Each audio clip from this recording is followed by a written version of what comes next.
What's going on, people? Welcome back to Football Carnage, and we got another Madrid hype for you guys right here on the channel. Big up to everybody that's in here. Make sure y'all smash that like button, subscribe, turn on those post notifications, and get in the live chat because we're going to be here for at least the next hour, and we got a lot of shit to run through. So, you know what I'm saying? I'm looking forward to seeing what you guys have to say. I already see a lot of you guys in here. I'll get to your chats in 1 second. But big game tomorrow, guys. Huge game tomorrow. I mean, it's actually crazy that I have to say that about a matchup versus Osasuna. I'm talking about a big game at the Bernabéu tomorrow morning. And the boys better show up, man. 2 L's in a row? Are you kidding me? 2 embarrassing performances in a row, right? Following up a pretty shit start to the season that we've had. And I'm really looking at tomorrow, right? Last game before the international break starts, as hopefully the turning point to the season. But I'm actually looking forward to the international break. Believe it or not. I don't know if you guys feel the same, but it's like whenever we have an international break, I'm like, damn, I miss watching club football. And then club football comes back, and then I'm thinking, damn, I missed the international break. So right now, I'm missing the international break because what the hell is going on at this club is awful. And tomorrow is such a big day for so many different reasons, because anything less than 3 points, I think Carlo needs to be sacked at the whistle being blown. I'm talking about before he gets into the tunnel, he should be sacked. Like, you must pick up 3 points. And what's so crazy is Osasuna, they are a team, or I think they're the only team this season that's beaten Barcelona. And I know I dropped a match preview, right? So I'm not going to get into a whole preview thing on this stream. But I was looking at some of the comments, and some of the Barca fans were in there crying, talking about, oh, no, we played a week 11, and they took it. I don't give a fuck what Barcelona did that game. You lost 4-2. I mean, Barcelona are probably the most informed team in Europe. And if they put 4 on you, I'm thinking about what they could possibly do to us who are way off form. So it is what it is. But, yo, look, big up to the damn chat every single time. We got a lot of stuff to get into. Right, we're going to talk about Carlo's press conference. We'll read through those questions. We'll look at the squad that's traveling. There's also been some pretty damning reports about Mbappe and the club concerning Vinicius, concerning some things tactically. We got to really focus in on those because I don't really know how much I'm believing these rumors. Also, Madrid, they do want to be active in January. We'll see if we actually go out there and do what's required in the winter market. We know it's very rare, but I think these are very rare circumstances with how shit we look. So we'll talk about that because, as I said, the board, Florentino Perez, they got to hold smoke.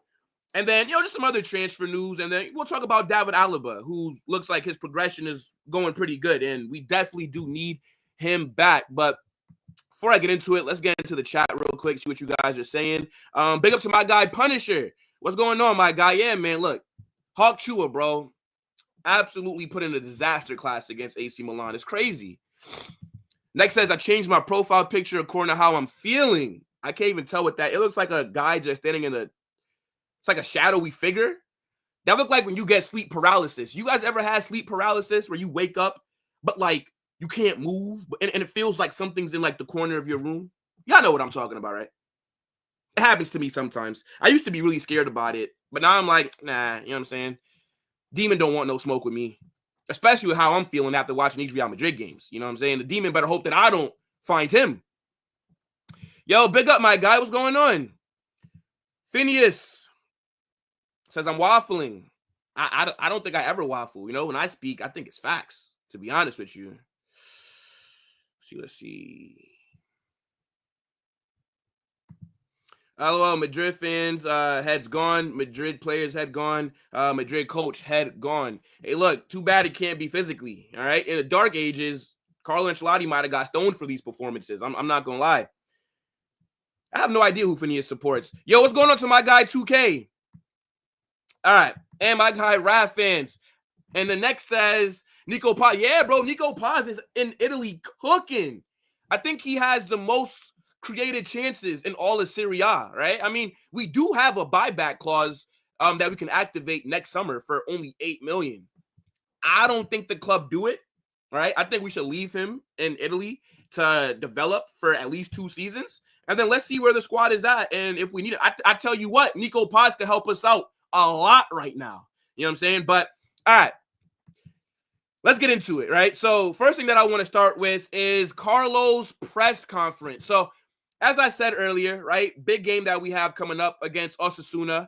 And as always, the day before matches, Carlo Ancelotti sits down and he talks to the media.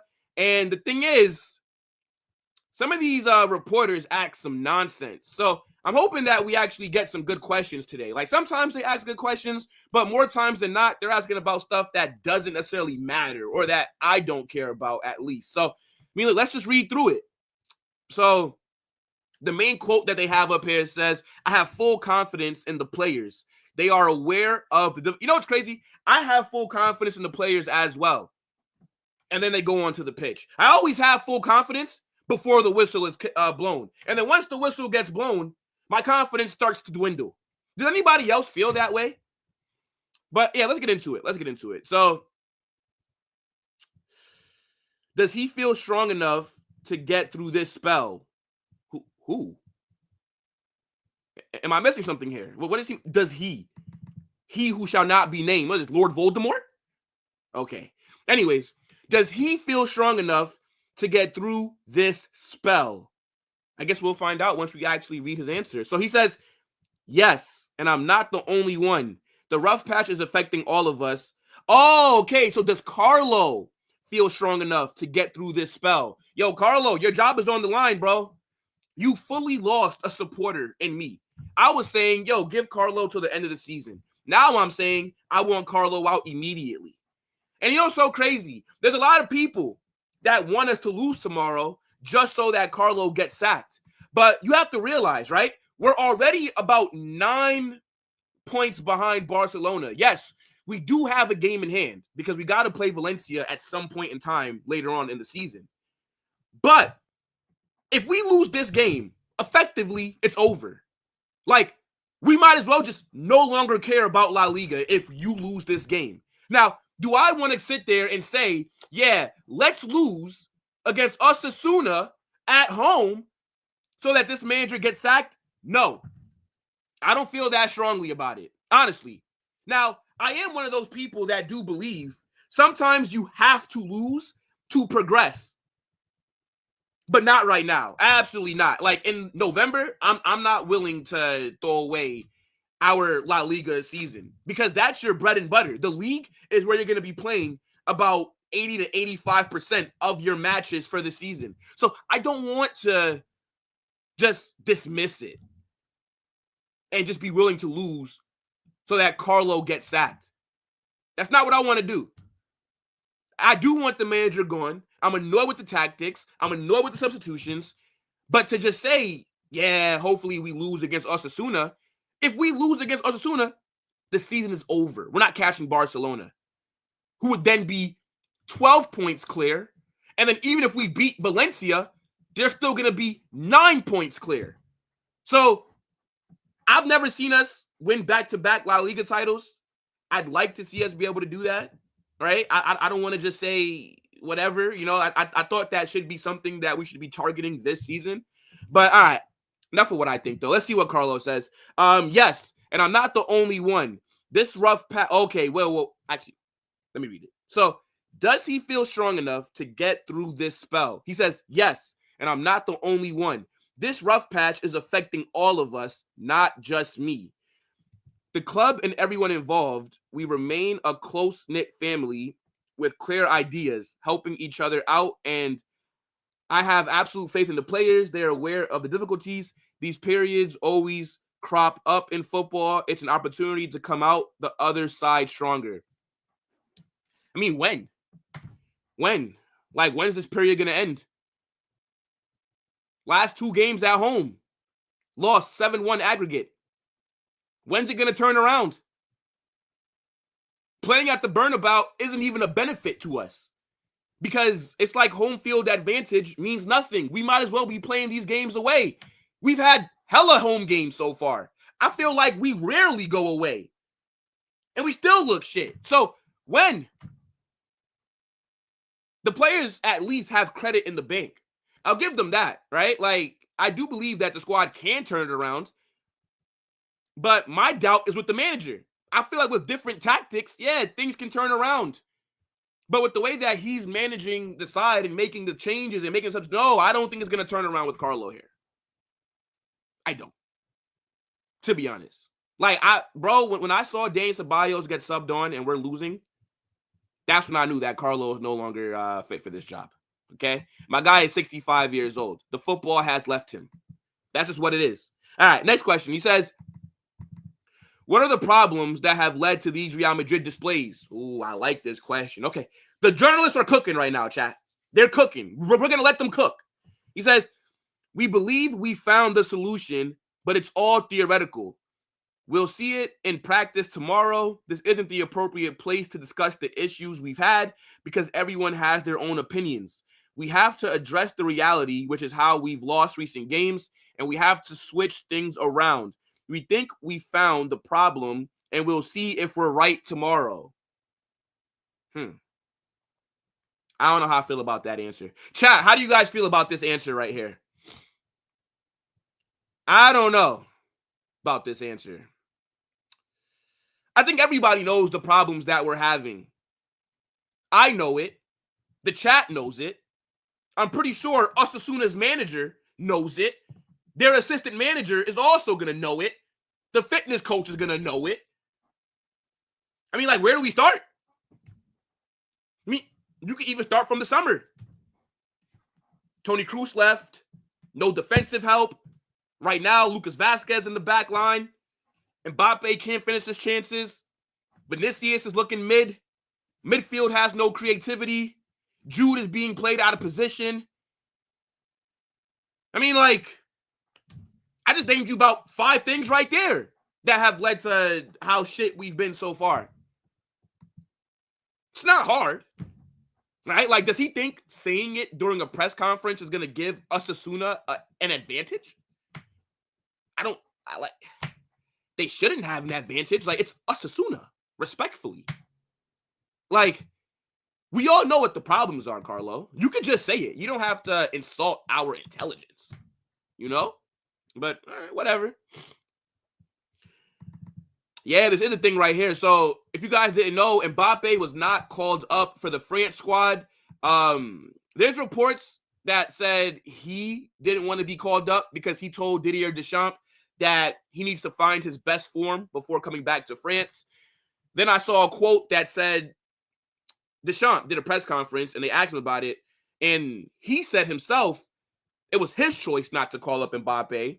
Mbappe wanted to be called up, but he makes the final decision in terms of the manager makes. So I don't know what to believe. But I, for one, before we even read what Carlo says, I am happy that Mbappe is not playing for France. Your ass need to be working out at Madrid every day. You need to find out how to start finishing these chances because you playing for France does nothing for me. So I don't mind him not going. But Mbappe misses out on the France squad. Carlo says, I haven't spoken to him about it, and I don't plan to. Yeah, you don't need to. Like, what does that actually matter?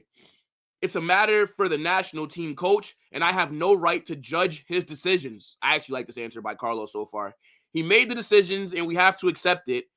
I won't allow myself to be drawn on these kind of choices. Mbappe is fine. He's motivated and struggling like we all are, but determined to get through this tough spell. Good answer by Carlo there. I 100% agree with what he said. Let me see. Does he regret staying? Does Carlo regret staying? Huh. Yo, the reporters today are cooking. You know what's actually crazy about this? I swear, before we gave Carlo the extension, he was being linked with the Brazil national team job.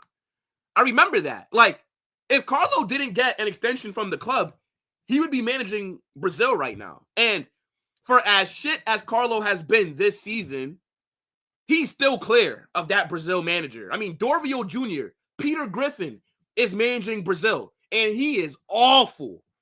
You guys will see, right? I do Brazil watch-alongs because they're my favorite national team. Right now, they're in the World Cup qualifying stage, and they have been shit. Like, So I'm pretty sure that Brazil wished that Carlo didn't stay at Real Madrid either. But I think this is a good question, but it's also a dumb question because what do you expect Carlo to say? Yeah, you know what, guys? I do regret staying at Real Madrid. Like, yeah, I should have left. Like, yeah, every day I go to training, and on my way to training, I'm thinking, yeah, why did I sign a new deal? Like, what do you expect him to say? I like the question, but it's also a dumb. I feel like you could have asked it a little bit better. Like, imagine if in the answer that we're about to read, Carlo says, yes, I regret staying at Real Madrid. I should have left for Brazil. Imagine if he says that. Like, he's going to say he's happy to be here. All right, anyways. So, Carlo says, that makes me laugh. Thanks for giving me something to laugh about. But now is not the time because it's a difficult period and we have to focus on that. It's time to reflect and then to act. I don't regret a thing. I try and enjoy myself, and I still enjoy every day I get to spend here at. I always struggle to pronounce Valdebebas. It just throws my my brain. I just can't process it, and that's not going to change until my final day. I'm thankful for all the time I spend here and the time I still have left. It's a tough time right now, but I'm happy to be here at this club, which is the best in the world. And in terms of redressing difficult situations, they've always happened in the past, and they will continue to arise, unfortunately. I feel like he waffled a little bit, but he told this reporter, thanks for making me laugh. I'm crying. Yo, this reporter probably was like, yeah, I'm about to ask a really good question. Then the person that asked, oh, yeah, thanks for the joke. Yeah, that's crazy. All right. Bellingham's position. I could give you an idea, but this isn't the time to speak about that. I'm excited to see tomorrow and what we've been discussing over the last few days. It's not an attacking issue, nor it's about positioning or strategy or where the player wants to play. It's a defensive problem. It's not going forward. What the hell is Carlo talking about? What the hell is this manager talking about? Of course, it's an attacking problem with Jude. My guy has like no goals this season because you're playing him as a right back. You're playing him behind Ferland Mendy, Lucas Vazquez, and Luka Modric. Of course it's a problem in terms of his positioning. What the fuck are you talking about?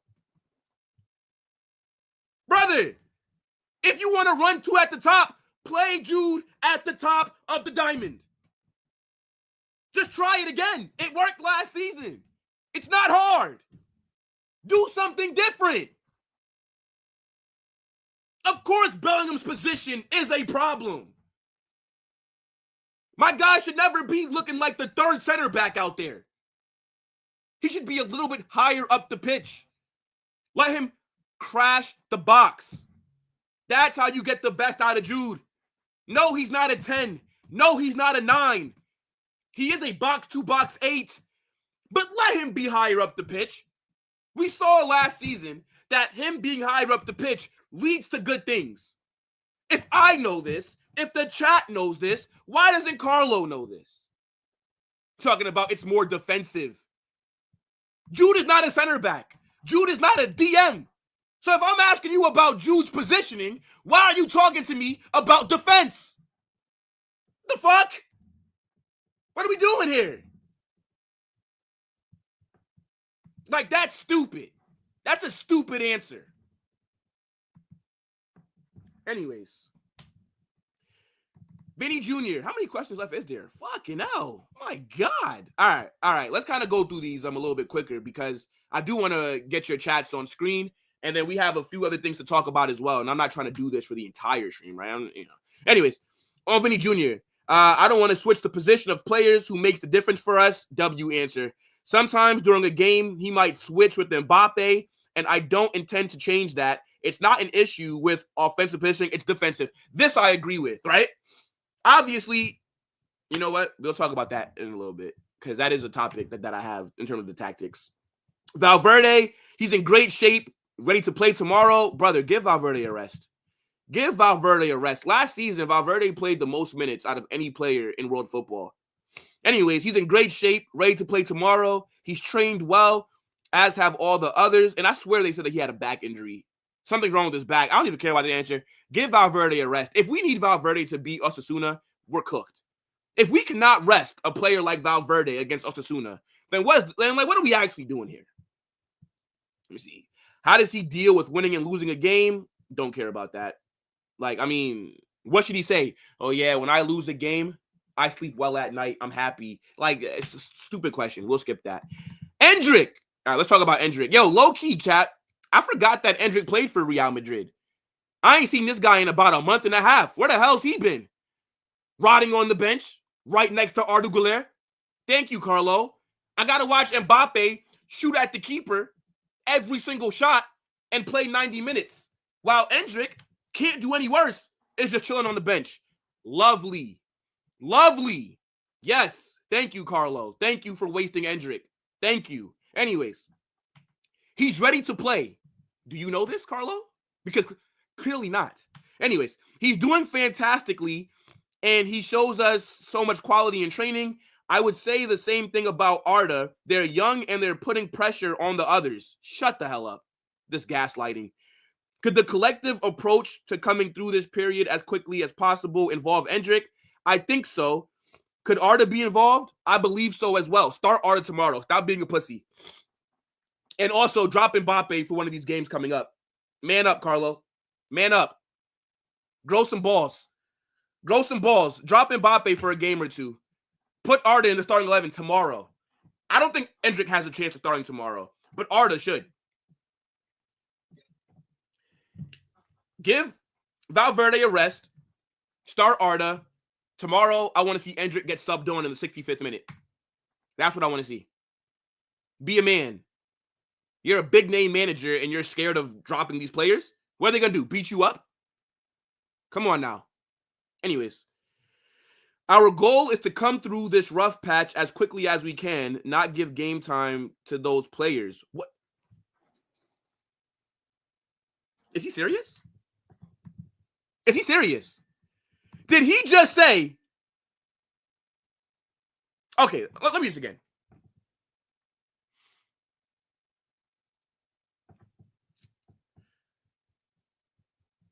Could Arda be involved? He says, I believe so as well. But our goal is to come through this rough patch as quickly as we can, not give game time to those players. Arda could well be involved in the process because he's in great shape, and the same goes for Endrick. Get this manager out this fucking club. What the fuck? Brother, we're struggling. Why not give them some opportunities? What? Chat. Could Arda be involved? Read from here. I believe so as well. But our goal is to come through this rough patch as quickly as we can. Not give game time to those players. Why not? I'm telling you, if you start Arda in the 10, our creativity issues, I think, quickly go away. And you see, this is why I don't rate this manager anymore. I believe he is one of the best. I want to thank him for his time, but the football has left him. So, the idea is to get through the rough patch as quickly as possible by playing Dani Ceballos. Because that's what you did against AC Milan. Oh, okay. Down 3-1 to get through the rough patch. Bring on Fran Garcia. Okay. Yes. Yes, Carlo. That makes sense. Let's clap it up for Carlo Ancelotti, chat. That makes a lot of sense, Carlo. Okay. So, Mbappe struggling to score. Now, let's not play Endrick, right? Like, let's not see what he can do, even though in his limited amount of minutes, he's impressed. Okay, no. Let's not do that. Oh, we can't create chances from midfield. Okay, so no. Let's not play Arda Güler. No. The idea is to get through this rough patch quickly by giving more minutes to Ceballos. Okay, fantastic. Let's move on. There's a lot of fucking questions. Let me see. How are the players doing? I don't care, to be honest. What does the team need to rediscover its defensive intensity? Okay, this is not bad. Yeah, how about fucking play that kid from the academy at right back, Jesus Fortia. right? How about you play him, right? How about you drop Lucas Vazquez, who's shit? And it's not even Vasquez's fault. This guy is not a right back. This guy is a right midfielder / right winger that's being forced to play right back. Anyways, commitment, concentration, and teamwork. I've repeated it time and time again, but that's all it comes down to. Commitment to being a compact unit. Concentration in terms of positioning and making the right defensive decisions, whether to get tight or drop off and cover. And teamwork, because we defended collectively brilliantly last season. Last season, we were very good defensively. It doesn't matter whether we employ a high press. The key to a good defensive setup line is having compact unit. It doesn't matter whether that's a high line or a low block. It's all about staying tight. Pause. Let's keep it moving. Will it do Mbappe good not to head off to his national team? Don't care about that. We already talked about it. Has he changed his mind about signings? Now is not the time for signings.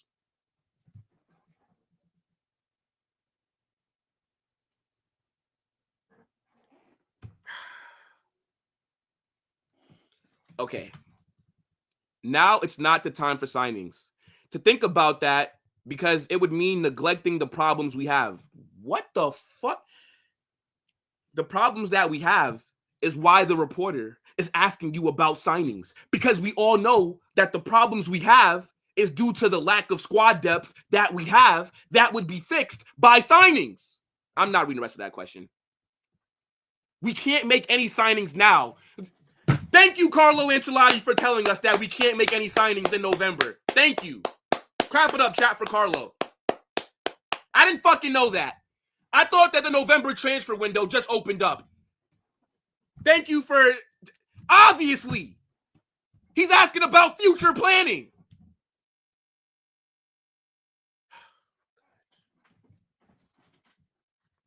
In terms of doubts, I'm no skeptic. I look at the reality. Yeah, the reality is we're shit and your tactics suck. He says, I've said time and time again that I'm convinced we'll see a better display tomorrow. Well, I mean, thank God that the mighty Real Madrid can go out there and potentially dominate Osasuna. I mean, I wouldn't have expected anything different. This guy talking like we're playing Bayern tomorrow. Fucking Osasuna. Of course we better look better tomorrow. The hell? Jude Bellingham cost almost as much as their entire team is valued at.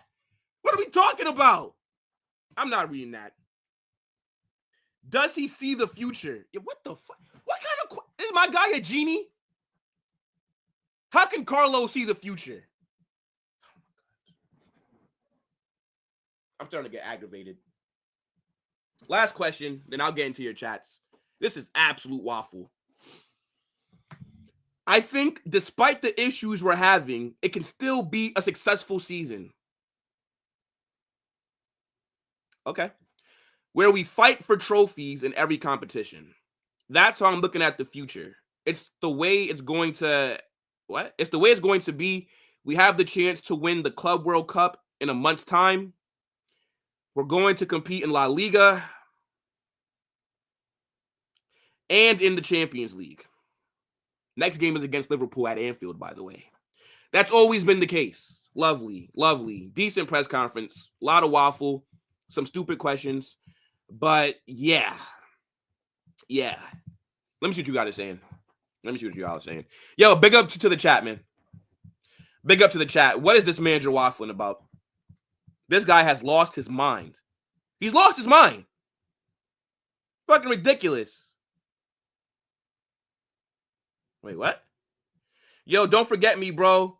Oh, you're Venezuelan. Okay. Change your name. Yo, what's good, Stanley? Big up, my guy.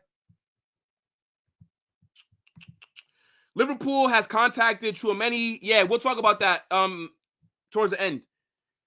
I do want Carlo out, but I think... what? I do want Carlo out, but think about it. We won't be any better if he gets sacked because there's no good manager to replace him. Bro, all that we need is fresh ideas. That's what we need. And Carlo is not giving us any fresh ideas. I don't think there's any manager right now better than Carlo, right? Carlo is one of the greatest managers of all time. His CV is crazy. But the issue is he's not doing anything different while we're struggling. his substitutions are still shit. So what I'm saying is, if you sack Carlo and then you bring in Raul, right? He's at the academy. Why not just give it to him on an interim? Last time we did that with the club legend, it worked out, right? Why not see? Because we can't play any worse. Things cannot get any worse. Let me see. Carlo should bench Vini and Mbappe both and start Rodrigo and Endrick, then sub Vini and Mbappe on the 70th minute when opponent's team is exhausted so that they can play well and get some confidence and gel up. Yeah, I can't see that happening. I would do that with Mbappe, though. Yeah, I would definitely drop Mbappe and bring him on for a little bit in a few games. Let him get his confidence from coming off the bench. And then once he realizes that his objective is to score the ball and not just shoot directly at the keeper every fucking time, then yeah, I'd start him again. Let me see. Yeah, I got no idea, bro. No idea. But, big up to everybody that's found the channel recently. You know what I'm saying, guy? Like, that's the only thing that I could think of that's making me happy at the moment. But big up to my guy, Hubris. Let me see. Even Fede's wife has questioned Ancelotti's tactics regarding not giving Fede some rest. Really? I didn't see that. I saw her complaining about him playing on the right wing and not being like a pivot midfielder. I saw that. Let me see. Yo, what's going on, Jason? Big up, my guy. Next says, Real Madrid definitely made a deal with France and other countries to let certain players rest. I hope so. We literally cannot afford any injuries. Big up to my guy, Adam. What's going on, bro? The thing is, nobody can force, right? Nobody can force the manager to play anybody. It's strictly down to the manager. Like, it's his job to pick who the best 11 is and who he wants to play, right? Like, you can't force a manager to play a player. You know what I'm saying? What are your thoughts on Real Madrid possibly not even getting to top 8 whilst being the defending champions? I mean, it does suck because I would prefer us to not have to play in this playoff stuff that you'd have to do if you don't make the top 8. It's embarrassing as well. But I mean, look, I think we would need to win every game.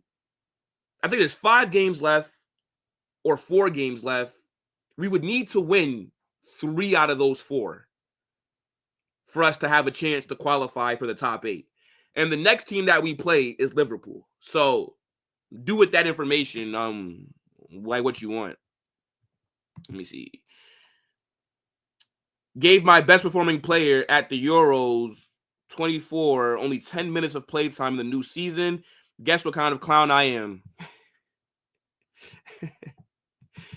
AS says, don't worry, Alaba's coming back. We don't need to sign anyone. Not true. Because do we even know what version of David Alaba we're getting back? So I wouldn't say that we should just be relying on his fitness, to be honest with you, bro. But yeah, man, let me know what you guys are thinking about that Carlo Presser. Because yeah, I'm just not the happiest with it, to be honest. I feel like some answers that he gave were good. Some other ones, complete waffle, bro. But let's talk about the squad for tomorrow, right? And then we'll move on to some other stuff. I'm not going to spend too much time on the squad here. But here is the team that will be available for our game versus Osasuna. So goalkeepers, Lunin, Fran Gonzalez, Sergio Mestre. So no Thibaut Courtois for this game. This is going to be the second game that he's missed, right? He missed El Clasico, and then he missed AC Milan's game. Lunin being in goal is not a problem. Defensively, Eder Militao, Lucas Vasquez, Vallejo, Fran Garcia, Rudiger, Mendy, and Asensio from the academy. In midfield, Bellingham, Camavinga, Valverde, Modric, Arda, Ceballos. I really hope that he rests Valverde, to be honest. We don't need to be playing Fede Valverde tomorrow, bro. Because, like, when is he going to get rest? Because he's about to go with Uruguay for national team duty. And we know that South American football is tough. The guy has basically played every single game. Like, rest him, bro. Like, you don't need to play him tomorrow. And then in attack, Vini, Mbappe, Rodrigo, Endrick, Brahim. So that's the squad for tomorrow. And yeah, I'm very interested to see how we line up. What's crazy is that game tomorrow kicks off at 8 a.m. my time. So that means I'm gonna have to wake up like 6 a.m. to get ready for the watch along. I don't want to wake up at 6 a.m. and start my stream at 7 a.m. for these guys to go put in a disastrous performance. So if they don't cook tomorrow, I'm going to be in an especially bad mood because they interrupted my sleep. But yeah, here's the squad for tomorrow, guys. But yeah, let's move on because now we got to actually talk about some concerning news. I got a couple of reports that I think is crazy if they're true. So, I mean, let's just get into it, right? So there's this report going around right now talking about Real Madrid would be willing to prioritize Mbappe over Vinicius and play him on the left wing. Their sporting project is planned around Mbappe rather than Vini. Now, we always see these kind of reports, and I tell you guys all the time to take it with a grain of salt because not every rumor, not every headline that you see is true. And I'm telling you something right now. I refuse to believe that this is an actual thing that is being discussed at the club. There is no way that Mbappe could be above Vinicius in the hierarchy. And if we start to see Mbappe start predominantly on the left and Vini is being forced to play either central or on the right, I will have a very big issue with that. Because Vinicius is the franchise player. Vinicius is our best player. He's better than Mbappe. I'd say Vinicius is a better big game player than Mbappe as well. Unless you want to count national team, then Mbappe has an argument as well. I think they're neck and neck in terms of big game moments, right? But Mbappe has done nothing for the club. Look at all the things that Vinicius has done. How could this report be true?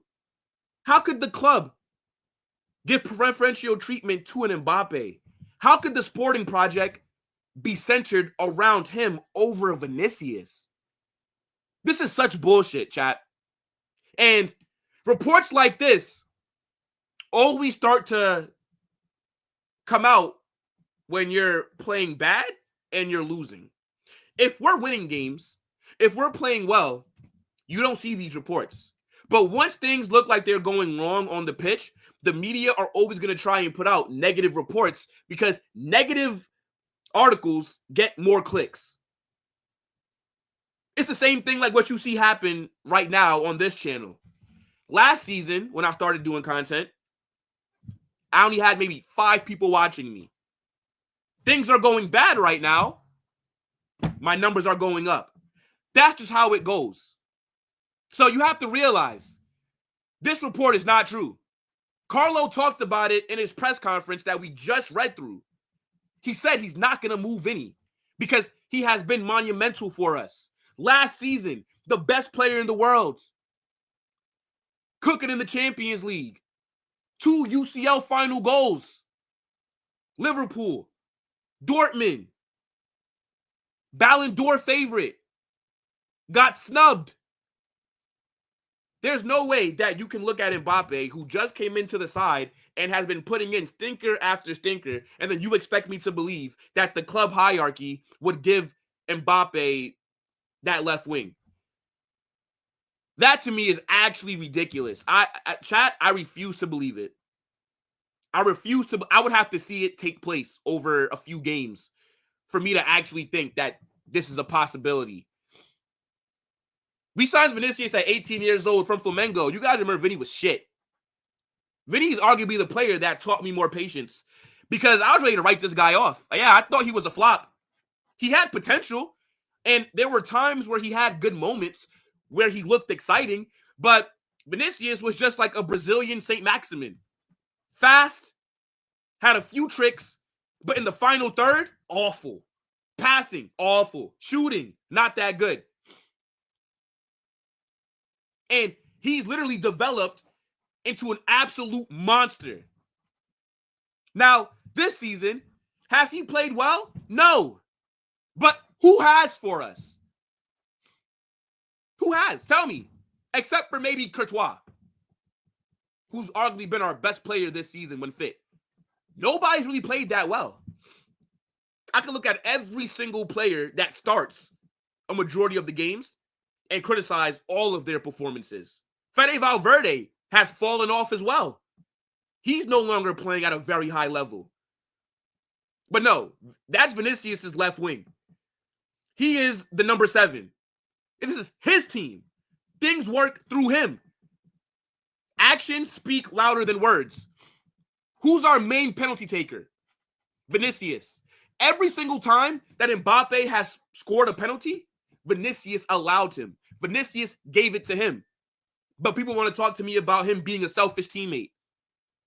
People want to talk to me about, oh, Vini and Mbappe aren't going to work because of their egos.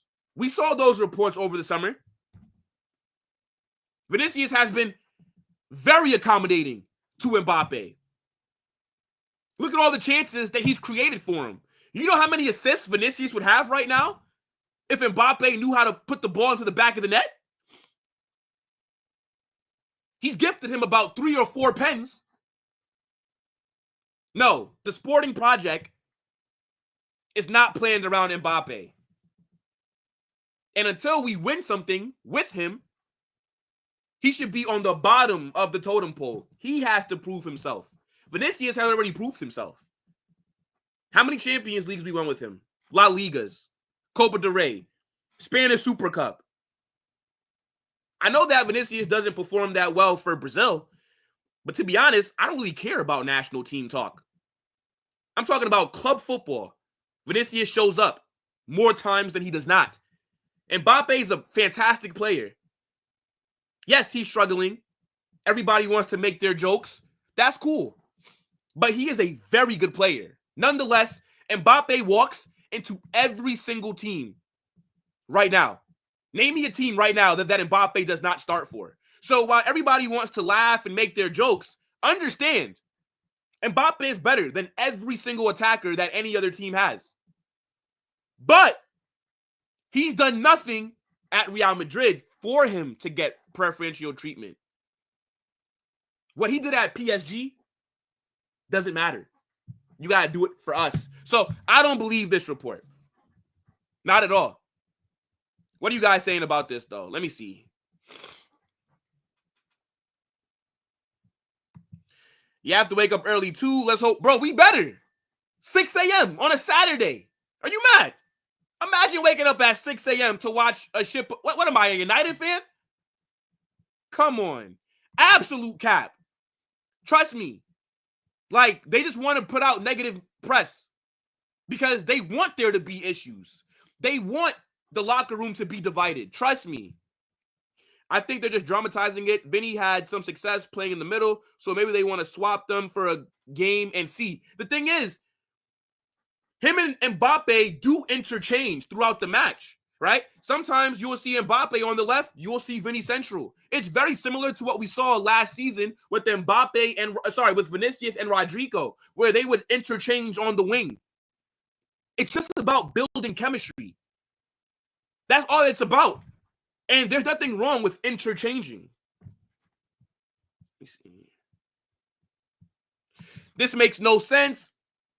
Vinny would play way worse than Mbappe in the middle, plus Mbappe has been playing a lot of time. Exactly. Why are people acting like he's never played? Bro, yes, he is better on the wing, but people are acting like he's never played as a striker is absolutely ridiculous to me.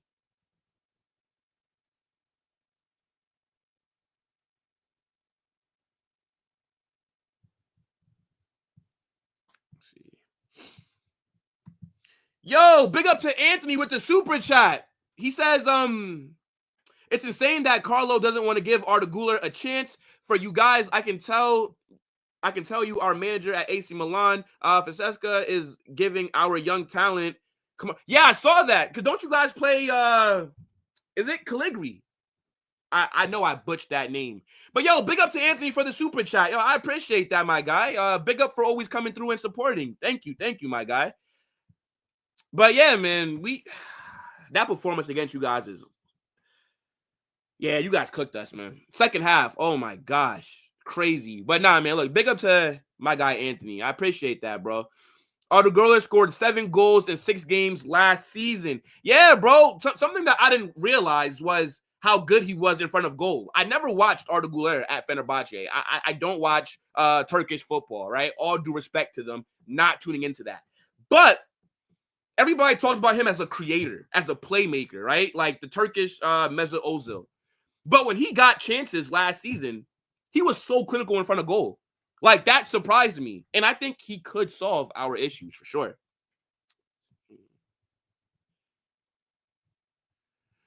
Are you guys arguing in the chat? Yeah, I think some of these comments are aimed at each other. Let me see. Big up to... Ooh, I don't know how to write the name. But it says, I don't understand his stubbornness when it's clear that Arda could solve a lot. Facts. Is it Rabona? I think that's what I'll call you. Rabona. Barca fans remember last time y'all won a UCL 2014. Yeah, man. You know, Barca fans, they define their success based off of how Madrid are struggling. You know what I'm saying? They're not a serious club. They're not a serious club. Yeah, Caligari. I think I said Caligari. Yeah, Caligari is who we play this weekend. Look, you guys have a few youngsters. I swear I saw last season AC Milan had a kid that was like 14 or 15 make the bench and get subbed on. I think he's like the youngest player to ever play in Serie A. Anthony, let me know if I'm off with that. I feel like that was AC Milan. I forget the kid's name, but he's super young, and you guys gave him some opportunities. You're lucky that Carlo's not your manager, or else none of these kids would be getting any opportunities. Could you look at Madrid Zone's tweets about new staff in Real Madrid headquarters? And really, that's the thing? Sheesh, I don't think I have that much time. Yeah, I don't really have the time to do that. All right, you know what? Let's do it. Why not? Might not get to all my topics because I only got about like 10, 12 more minutes. Carlo Ancelotti has promoted Ruben Cipriano, a new physical trainer from Real Madrid C, to his staff. Physical trainer. So what does that mean? What does that mean? Because is there any other changes? I don't think so. These are so hard. Oh, I gotta cop this. Oh yeah, this is beautiful. But like, what does that mean though? Because isn't our fitness coach I'm forgetting his name, the bald guy, Pintus. So does this mean that what is he about to get replaced? These are so nice. When does this come out? Yeah. Y'all see me wearing these on a few streams. That shit is beautiful. I ain't gonna lie. 1 second, chat. Yeah, I think you guys are arguing in the chat.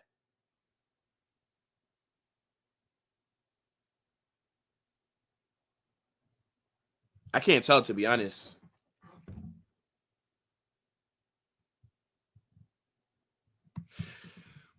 Big up to NJ Fury. Says he's just been pushed around for every day.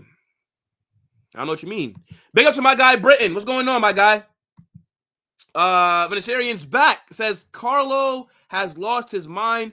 Get him out before it's too late. Get Klopp from Red Bull right now. No one else is fair. Yeah, if Klopp didn't have a job, I would say sack Carlo and bring in Klopp. I think Klopp like just signed in terms of like with that Red Bull sporting project, whatever. I don't fucking know.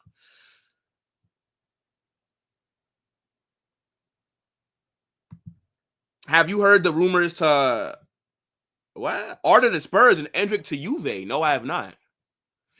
On loan. Okay. Why not? If you're Arda, if Carlo Ancelotti is still the manager come January, go on loan. Like, why stay? You're not gonna play. We actually need this guy to develop. Like, he should have went back to Fenerbahce on loan. But when I think of loan moves, though, honestly, I do prefer players to stay in Spain. Only because, like, you're getting acclimated to the league more, right? Like, if you go on loan to a team in like England, right? Like how the game is played in England is very different to how it is in Spain. So if they are gonna go on loan, send them to like Girona. They play good football. They're also in LaLiga. Like send them to a team like that. That's what I prefer. All right, let me get into some more stuff though, guys. I'm not gonna be able to hit on all the topics that I wanted to, unless I like speed through this.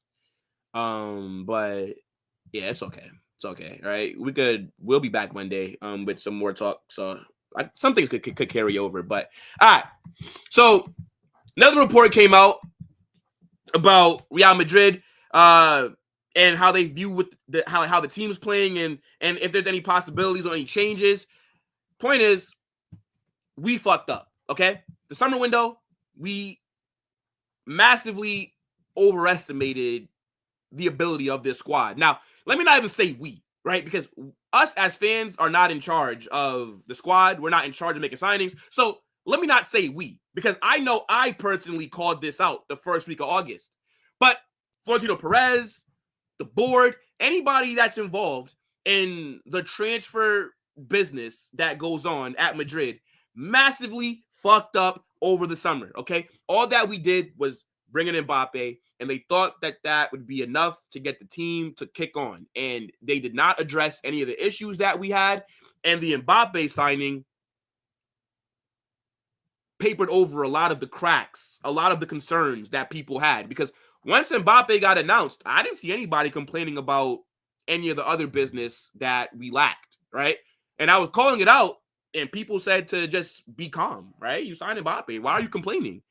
Anyways, so the report says Real Madrid believe the current team has everything to turn the situation around. Any decision on January signings will be made after the Liverpool game. That game will be the benchmark. I'm here to tell you right now, that Liverpool game is going to be bad for us. I have no faith that we will turn up at Anfield and have a good game. I've seen enough over the last 4 months for me to be able to just be honest and have a legit, non-biased opinion. We are going to get sacrificed at Anfield. I'll tell you something right now.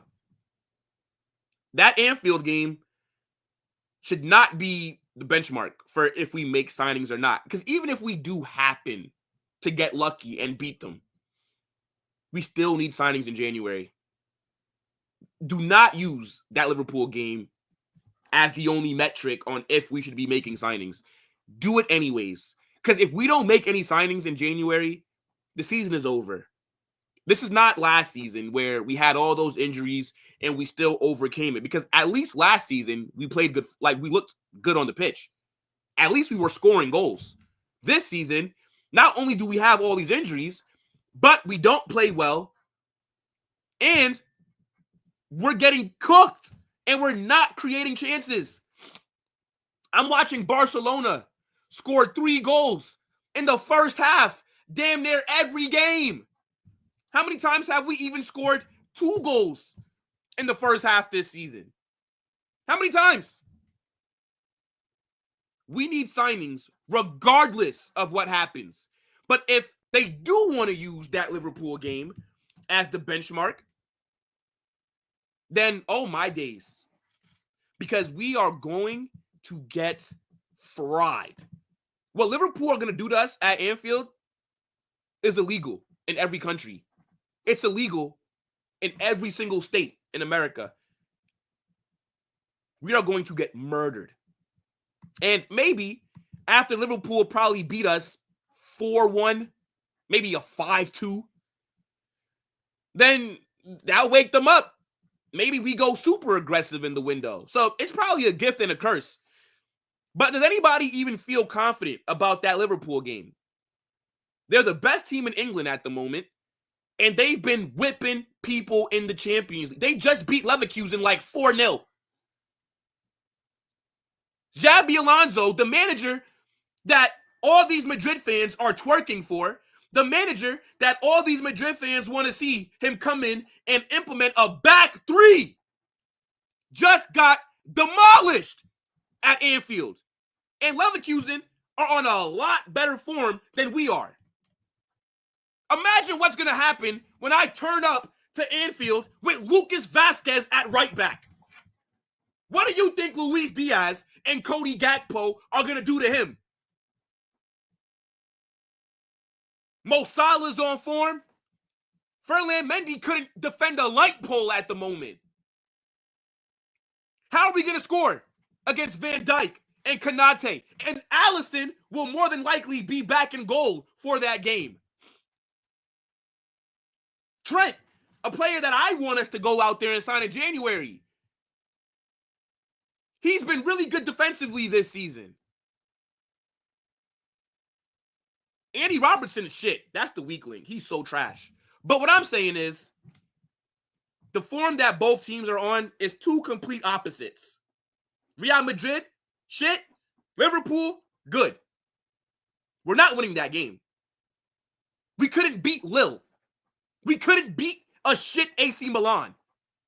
Dortmund were cooking us in that first half, 2-0. Thank God their manager don't know how to keep a lead. Because if he was smarter, we would have probably lost that game too. It's not looking good, bro. It's really not. And Florentino Perez, the board, y'all did not set us up for success. Carlo is the sacrificial lamb because everybody's focused on Carlo. But the board, they got to hold smoke from people as well. But obviously, it's much easier to get rid of a manager than it is to get rid of a president. So, you know, it's all good. But, yeah, let's see what the club end up doing. All right, let me get into your comments, and then we'll get on out of here, guys. Big up to everybody that's in here, and then I'll let you guys know what's coming later on the channel today. So,